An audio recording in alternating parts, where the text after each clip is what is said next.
अस्सलाम वालेकुम। आज के टॉपिक में हम देखेंगे बायोग्राम लैंग्वेज मॉडल किस तरीके से बिल्ड किया जा सकता है और किस तरह for development of bigram language model bigram probabilities compute की जा सकती हैं। जिस तरह हमने लास्ट लेक्चर में भी देखा था कि यूजली लैंग्वेज मॉडल जो है एस्टिमेट करता है probabilities of a sentence typically based on the words that have come before. और अगर मुझे इस पर्टिकुलर सेंटेंस की प्रोबेबिलिटी फाइंड करनी है, probability of I have a dream end, तो एक टिपिकल वे क्या हो सकता है कि मैं इस पे चेन अप्लाई करूं और मेरे पास आ जाए probability of I into probability of have given I into probability of a given I have into probability of dream and so on, जैसे कि आपको ये यहाँ पे नजर आ रहा है। और फिर उनकी probabilities कंप्यूट करें, but by taking Markov assumptions। और अगर हम माइक्रो अजम्पशन लें बायोग्राम की, तो बायोग्राम अजम्पशन ये कहती है कि एक करंट वर्ड सिर्फ और सिर्फ प्रीवियस वर्ड पे बेस कर रहा है। मींस कि अगर मुझे प्रोबेबिलिटी ऑफ आई कंप्यूट करनी है तो ये सिर्फ बेस कर रहा होगा गिवन स्टार्टिंग के स्टार्ट ऑफ द सेंटेंस। अगर मुझे प्रोबेबिलिटी ऑफ हैव कंप्यूट करना है तो ये सिर्फ बेस कर रहा होगा इससे प्रीवियस वर्ड आए पे। सिमिलरली प्रोबेबिलिटी ऑफ आ कंप्यूट करना है तो ये बेस कर रहा है सिर्फ हैव पे, प्रीवियस वन वर्ड। अगर मुझे प्रोबेबिलिटी ऑफ ड्रीम कंप्यूट करना है तो ये बेस कर रहा है वर्ड आ पे। इसी तरीके से प्रोबेबिलिटी ऑफ एंड कंप्यूट करना है तो ये बेस कर रहा है वर्ड ड्रीम पे। सो इस तरह ये जो आपके पास नोटेशंस आ रही हैं ये इक्विवेलेंट हो जाएंगी बायोग्राम लैंग्वेज मॉडल के, कि जिसमें हम करंट वर्ड को प्रेडिक्ट कर रहे हैं सिर्फ प्रीवियस वन वर्ड को देखते हुए। नेक्स्ट आपको चीजें और क्लियर हो जाती हैं जिस तरह हम यहाँ पे देखें। और अगर हमने for bigram language model bigram probabilities compute करनी है तो इट मींस मुझे probability of I given probability of I minus one means previous word की प्रोबेबिलिटी कंप्यूट करनी है। तो ये किस तरह होगा, मैं काउंट करूंगा कि प्रीवियस वर्ड और जो करंट वर्ड हैं ये इकट्ठे कितने टाइम्स अकर हुए divided by total number of counts के जो प्रीवियस वर्ड है वो अकर हो रहा था। सो नेक्स्ट एग्जांपल से आपको क्लैरिटी और आ जाएगी। आप ये अज्यूम कीजिए कि ये आपके पास है ट्रेनिंग कॉर्पस, ये आपके पास है, ये आपके पास है ट्रेनिंग डेटा।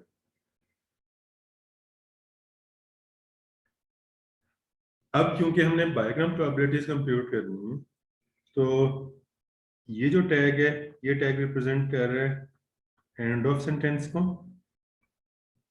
और ये टैग रिप्रेजेंट कर रहा है स्टार्ट ऑफ सेंटेंस को। अभी तो जब हम प्रोबेबिलिटीज कंप्यूट करेंगे तो आपको क्लियर हो जाएगा। पर अगर आपसे ये कहा जाता है कि यूजिंग दिस ट्रेनिंग डेटा आप कंप्यूट करें बायोग्राम की प्रोबेबिलिटीज, तो अब जो आपको प्रोबेबिलिटीज कंप्यूट करनी है वो आप करेंगे, देखेंगे कि क्योंकि ये हमने एक्स्ट्रा टैग्स अटैच कर दिए सेंटेंस के स्टार्ट पे, तो probability of I given S start of sentence. अब आप देखेंगे अगर आपको probability of I given start of sentence compute करना है तो ये बराबर होगा, अगर आप इस नोटेशन को देखें इसके लिहाज से ये है डब्ल्यू आई और ये है W I minus one mean उससे प्रीवियस वर्ड। तो अब आप देखेंगे कि सेंटेंस स्टार्ट और आई का जो काउंट है वो कितने टाइम्स है divided by count of sentence start, ये कितने टाइम्स आ रहा है।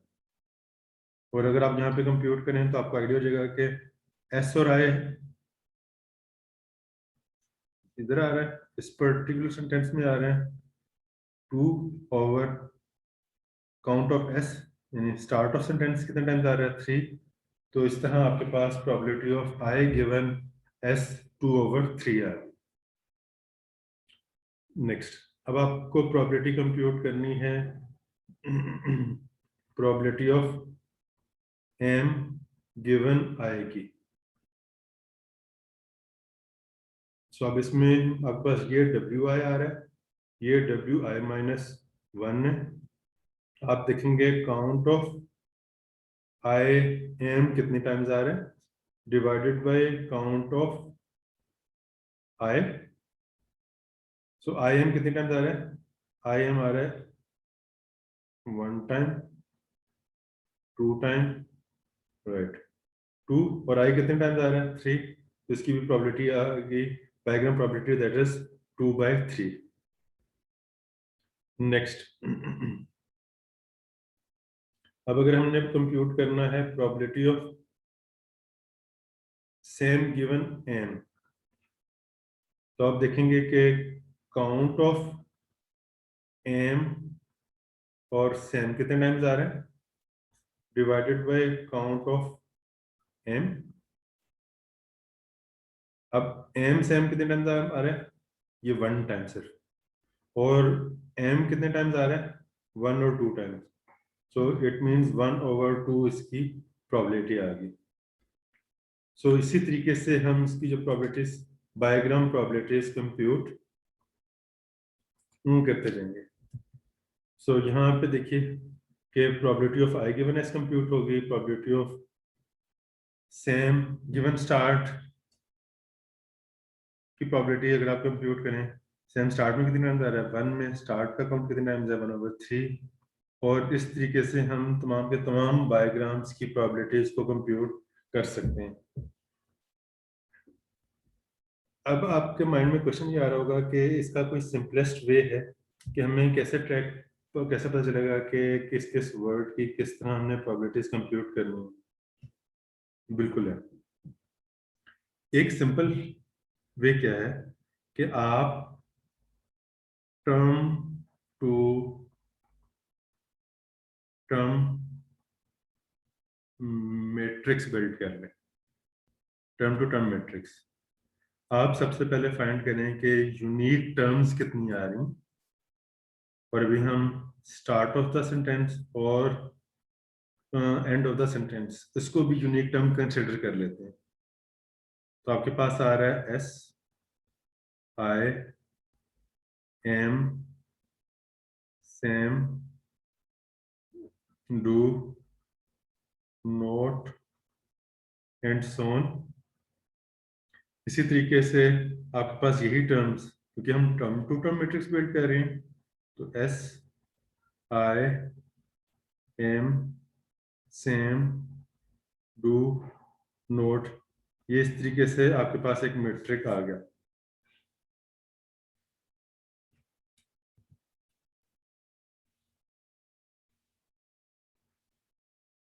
नेक्स्ट, अब आप इस मैट्रिक्स को फिल कर सकते हैं इनके काउंट से। आप देखेंगे इस पूरे ट्रेनिंग डाटा में एस के साथ, स्टार्टिंग एस के साथ एस कितने टाइम्स आ रहे हैं 0 टाइम्स। नेक्स्ट, एस के बाद आई कितने टाइम्स आ रहे हैं, स्टार्ट सिंबल और आई 2 टाइम्स। देन एस के बाद एम कितने टाइम्स आ रहा है 0 टाइम। एस के बाद सेम कितने टाइम आ रहा है 1 टाइम, 0 0 0। फिर उसके बाद आप आई के बाद स्टार्टिंग सिंबल कब आ रहा है, नहीं आ रहा, सो 0। आई के बाद आई कितने टाइम्स आ रहा है 0। आई के बाद एम कितने टाइम्स आ रहा है 1 2 2 टाइम्स।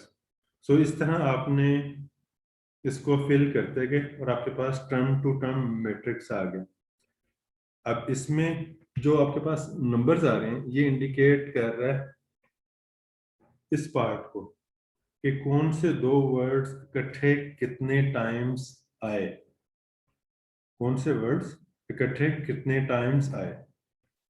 इसके साथ साथ जब आपके पास ये जो टर्म टू टर्म मैट्रिक्स आ गया जिसमें कौन सा वर्ड किसके साथ कितने टाइम्स आ रहा है उसका सारा काउंट आ गया, और आपने अपने पास कीप कर लिया यूनिक वोकैबुलरी का काउंट, आपने अपने पास कीप कर लिया यूनिक वोकैबुलरी का काउंट के एस कितने टाइम्स आ रहे हैं टोटल 3 टाइम्स, आई टोटल कितने टाइम्स आ रहे हैं, आई आ रहा है 3 टाइम्स, एम टोटल कितने टाइम्स आ रहे हैं 2 टाइम्स, सेम टोटल कितने टाइम्स आ रहे हैं 2 टाइम्स एंड सो ऑन। तब आपके पास क्या आ रहा है, हर इंडिविजुअल वर्ड की फ्रीक्वेंसी या उसका काउंट भी आ गया। तो आपने इसको पास करते हुए ट्रेनिंग डेटा को पास किया और term to term matrix build कर लिया, पास करते गए जिस वर्ड की जो एंट्री आ रही थी जितना काउंट आ रहा था आप उसको एक एक इंक्रीमेंट करते गए और आपके पास टर्म टू टर्म मैट्रिक्स आ गया। इसके साथ साथ यूनिक वर्ड्स और उनकी फ्रीक्वेंसीज आ गई और ये दोनों कैलकुलेट्स आपने की from training data. Keep in mind, अगर आपको लास्ट लेक्चर याद हो जिसमें यूनिग्राम की बात थी तो वहां पे भी हमने ये कैलकुलेट्स की फ्रॉम ट्रेनिंग डेटा। अब अगर मेरे पास टेस्टिंग डेटा आता है, टेस्टिंग डेटा और उसमें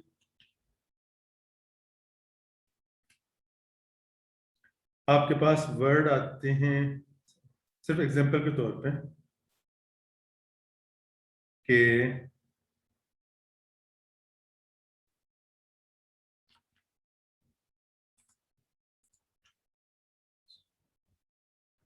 तो आपके पास सेंटेंस आया सेम आई डू और आपने स्टार्ट में ये सेंटेंस का स्टार्ट था ये टैग ऐड कर दिया और ये वाला टैग ऐड कर दिया। अब नेक्स्ट, अगर आपको इस सेंटेंस की प्रोबेबिलिटी कंप्यूट करनी है यूजिंग बायग्राम लैंग्वेज मॉडल तो आपने ट्रेनिंग डेटा से प्रोबेबिलिटीज कंप्यूट कर ली और अब आपको सिर्फ ट्रेनिंग डेटा से जो प्रोबेबिलिटीज कंप्यूट की हुई थी आपको यहाँ पे इंसर्ट करनी है फॉर बायग्राम लैंग्वेज मॉडल। तो अब इसका मुझे अगर probability of this sentence compute करनी है, इस कंप्लीट की प्रोबेबिलिटी, तो ये आ जाएगी probability of Sam given S into probability of I given same into probability of do given I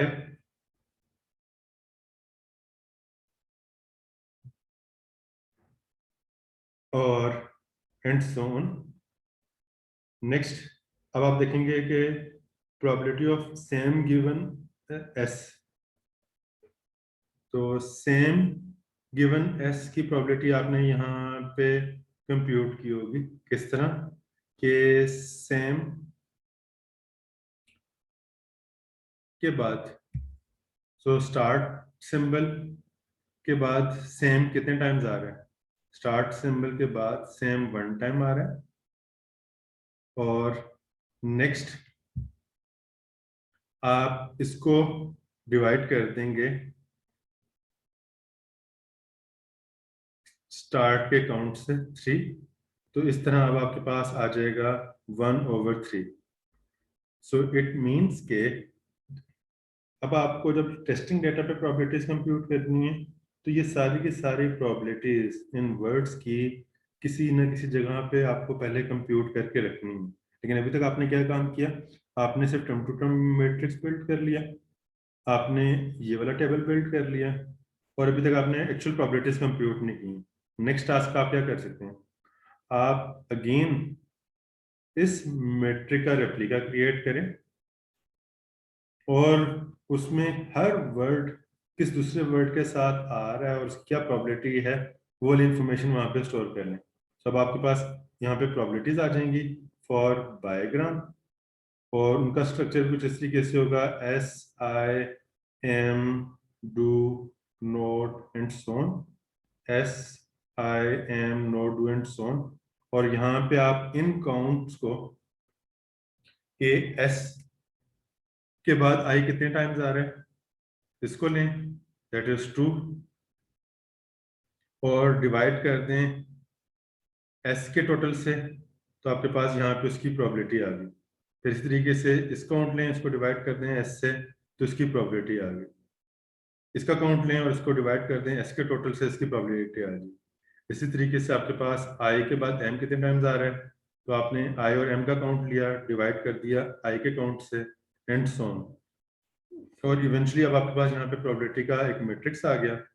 then आप क्या करेंगे, आपने बायग्राम प्रोबेबिलिटीज चाहिए, इन दो वर्ड्स को इस प्रोबेबिलिटी मैट्रिक्स में लुकअप किया, जो वैल्यूज थी यहाँ पे पुट कर दी, और ये वाला जो प्रोबेबिलिटी मैट्रिक्स कंप्यूट हुआ है ये हुआ है ट्रेनिंग डाटा से।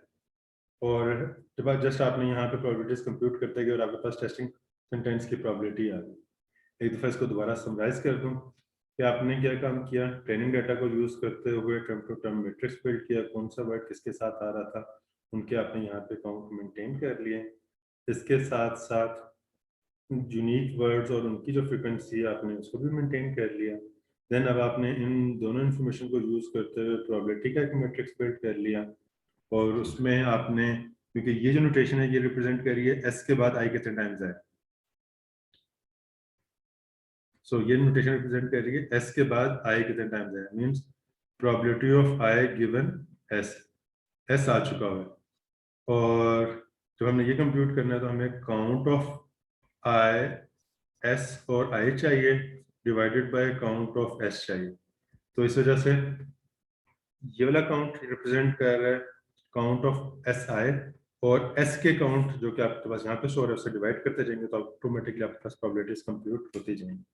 और at the time of testing जब सेंटेंस आया आपने उसको बायोग्राम में कन्वर्ट कर लिया जैसे कि यहाँ पे हुआ था, और इस मैट्रिक्स से आपको अपने वैल्यूज पे कैलकुलेट कर ली।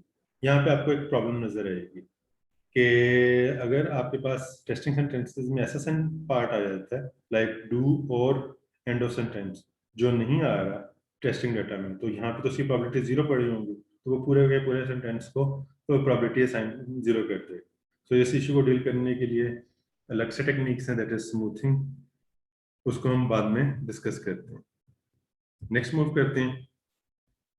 सो यहाँ पे एक एग्जांपल जो ली जा रही है वो एक रेस्टोरेंट का डाटा सेट है जिसमें हमारे पास कुछ इस तरह के सेंटेंसेस हैं, और इन सेंटेंसेस को यूज करते हुए जिनका काउंट तकरीबन 922 इतने सेंटेंसेस हैं। सो इन सेंटेंसेस को यूज करते हुए एज अ फर्स्ट स्टेप रा बायोग्राम काउंट्स बिल्ड हो गए, और हमारे पास आ गया कि आई के बाद आई कितने टाइम आ रहा था, आई के बाद वांट कितने टाइम आ रहा था, आई के बाद टू कितने टाइम आ रहा था। और यहाँ पे जो वर्ड सिलेक्ट की गए वो कम सिलेक्ट हैं। ऑब्वियसली जब आप इस पूरे ह्यूज कॉर्पस का बनाएंगे term document matrix, sorry term to term matrix, वो ह्यूज बनेगा। For sake of illustration purpose सिर्फ स्मॉल सबसेट को यहाँ पे लिया गया और आपको दिखाया जा रहा है कि इस तरह कौन सा वर्ड किसके साथ आ रहा है उसका काउंट आ रहा है। लाइक वांट के बाद टू, वांट के साथ टू 608 टाइम आया उस कॉर्पस में, टू के बाद ईट 686 टाइम्स आया, क्योंकि रेस्टोरेंट का डाटा है तो खाने पीने की बातें होंगी, तो इस वजह से आप यहाँ पे देख सकते हैं एंड सो ऑन। सो इस तरह का आपके पास रेस्टोरेंट का डाटा था, आपने term to term matrix build किया, कौन सा वर्ड किसके साथ आ रहा है उसका काउंट आप स्टोर करते गए, पास करते गए, और term to term matrix build कर लिया, और ये आपके पास आ गए रॉ बायोग्राम काउंट। अब अगर आपने बायोग्राम प्रोबेबिलिटीज कंप्यूट करनी तो इट मींस आपके पास आई वांट टू ईट ये तमाम के तमाम वर्ड्स कितने टाइम्स आ रहे थे, इनकी इंफॉर्मेशन भी चाहिए। इट मींस यूनिग्राम्स उनके के वर्ड्स और उनका काउंट कितना आ रहा है, यूनिग्राम और इनका काउंट कितना आ रहा है। सो ये वाली इंफॉर्मेशन भी आपके पास यहाँ पे आ गई। और अब अगर आपने बायोग्राम प्रोबेबिलिटीज कंप्यूट करनी है, तो बायोग्राम प्रोबेबिलिटीज, तो अब आप क्या करेंगे, अब आप कंप्यूट करना चाह रहे हैं आई वांट, यानी probability of want given I, ये कंप्यूट करना चाह रहे हैं तो आपको चाहिए count of I want divide by count of I. So count of I want का काउंट है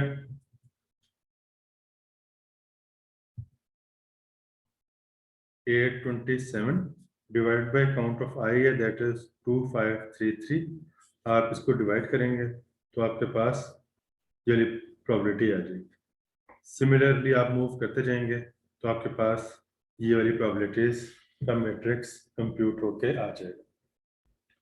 होपफुली आपको आइडिया हो चुका होगा कि किस तरीके से हम बायग्राम लैंग्वेज मॉडल के लिए प्रोबेबिलिटीज कंप्यूट कर सकते हैं। नाउ यू कैन इमेजिन कि अगर आपने ट्राइग्राम लैंग्वेज मॉडल बिल्ड करना है 4 ग्राम 5 ग्राम, तो आपको किस तरह उनके इंफॉर्मेशन को स्टोर करना है और इसकी जो कम्प्लेक्सिटी है, मेमोरी कम्प्लेक्सिटी, वो कितनी ज़्यादा ग्रो करती जाएगी। क्योंकि अभी बायोग्राम के लिए अगर आपके पास टोटल जो यूनिक वर्ड्स हैं उनका काउंट है 100,000, तो ये 100,000 में 100,000 का मैट्रिक्स बनेगा फॉर बायोग्राम। और अगर आप ट्राइग्राम की तरफ जाते हैं तो अगेन 100,000 बाय 100,000 बाय 100,000। ऑब्वियसली इसकी एफिशिएंट इम्प्लीमेंटेशन है, लेकिन मैं भी फॉर सेक ऑफ सिंप्लिसिटी आपको बता रहा हूँ कि कम्प्लेक्सिटी कितनी ज़्यादा बढ़ती जाएगी। 4 ग्राम 5 ग्राम जितना आप इनकी वैल्यू बढ़ाते जाएंगे उतनी ही बड़ा हमें मैट्रिक्स बिल्ड करना पड़ेगा। एक और जो इंटरेस्टिंग चीज जो हमें लैंग्वेज मॉडल या ये जो प्रोबेबिलिटीज आपको इंसाइट बता सकती हैं, वो हैं कुछ इस तरीके से कि सॉरी उस हाँ, यहाँ पे ये आपको ना कुछ इंफॉर्मेशन बता रही हूँ कि आई के बाद जो वांट है ना वो बड़ा ज्यादा आता है, फिर वांट के बाद टू बहुत ज्यादा अकर हो रहा है, फिर टू ईट। सो यहाँ पे खाने पीने की जो चीजें हैं उसके लिहाज से ईट चाइनीज। तो यहाँ से आपको कुछ इंफॉर्मेशन ग्रामर से रिलेटेड मिल रही है और कुछ डोमेन से रिलेटेड के ईट चाइनीज। अब चाइनीज के बाद ईट वर्ड नहीं आ रहा, लाइक चाइनीज ईट चाइनीज वो यहाँ पे रिप्रेजेंट हो रहा है। फिर इसी तरीके से फूड चाइनीज या चाइनीज फूड, इस तरह की वेरिएशन आ रही है। लेकिन ज्यादा जो फ्रीक्वेंट वर्ड था दैट इज चाइनीज फूड, तो आप देख सकते हैं इसकी प्रोबेबिलिटी ज्यादा है। और फूड चाइनीज वो कम टाइम अकर हो रहा था, इस वजह से उसकी प्रोबेबिलिटी कम। सो यहाँ पे आपको डिफरेंट इंफॉर्मेशन भी मिल सकती है, कुछ डोमेन स्पेसिफिक हैं, कुछ लैंग्वेज स्पेसिफिक हैं, और कुछ ऐसी इंफॉर्मेशन भी हो सकती है कि आपके पास डेटा कम है और वो ट्रू रिप्रेजेंटेशन ना हो, ये सिचुएशन भी आ सकती है। सो आपने ट्रेनिंग डाटा के थ्रू डाटा बिल्ड कर लिया, ट्रेन कर लिया बायोग्राम लैंग्वेज मॉडल के लिए, या बायोग्राम लैंग्वेज मॉडल की आपके पास प्रोबेबिलिटीज आ गई। अब अगर आपको एस्टिमेट करना है इस सेंटेंस की प्रोबेबिलिटीज को, जैसे हमने पहले देखा था, तो आपके पास आ जाएगा probability of I given S into probability of want I, English want, food English and so on. आप उस मैट्रिक्स से वैल्यूज लेते जाएंगे, प्रोबेबिलिटीज की इधर पुट करते जाएंगे और आपके पास इवेंचुअली पूरे सेंटेंस की प्रोबेबिलिटी आ जाएगी। तो जहाँ पे आप देख सकते हैं कि उसकी प्रोबेबिलिटीज थी और एट द एंड आपके पास प्रोबेबिलिटीज आ गई। प्रैक्टिकल इश्यूज जिस तरह लास्ट क्लास में भी डिस्कस, लास्ट लेक्चर में भी डिस्कस किया था कि जब आप प्रोबेबिलिटीज को मल्टीप्लाई करते हैं तो आपके पास अंडरफ्लो का इशू आ सकता है, वैल्यूज बहुत छोटी हो सकती हैं। तो हम अगर उनका लॉग ले लें, लॉग ले लेंगे तो एक्चुअली वो सारी सारी प्रॉपर्टीज पर हम ऐड कर लेंगे। और एडिशन का एडवांटेज ये है कि एक तो अंडरफ्लो का इशू नहीं आएगा और addition is faster than the multiplication. तो इस वजह से फिर जब हम इवेंचुअली पूरे सेंटेंस की प्रोबेबिलिटी कंप्यूट करते हैं तो हम लॉग लेके प्रोबेबिलिटीज को कंप्यूट कर रहे हैं। ये कुछ लैंग्वेज मॉडल की टूल किट्स हैं, आई वुड रिक्वेस्ट कि आप इनको खुद से एक्सप्लोर कर लें।